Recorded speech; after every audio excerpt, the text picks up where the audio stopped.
J'ai une relation assez détendue avec Michel Houellebecq. Je l'ai lu dès qu'il a fait grand bruit, dès l'extension du domaine de la lutte, en étant qu'à demi convaincu, et puis ensuite en y revenant de temps en temps, moitié agacé par ses tics et astuces, mais moitié admiratif aussi devant sa brutalité littéraire.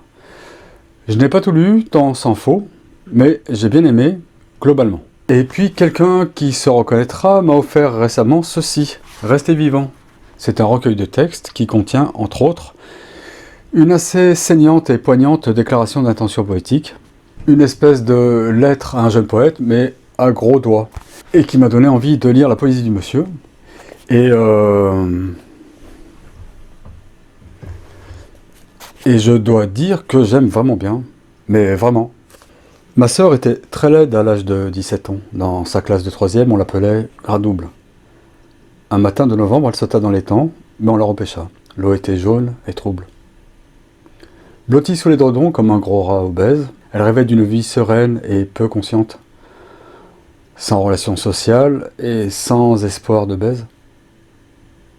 Mais tranquille et très douce et presque évanescente. Le lendemain matin, elle aperçut des formes glissantes et légères sur le mur à sa droite.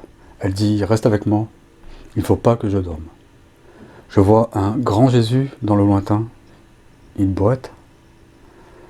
Elle dit « J'ai un peu peur, mais ça ne peut pas être pire.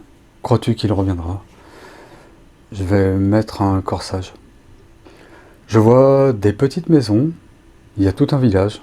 C'est si joli là-bas. Est-ce que je vais souffrir ?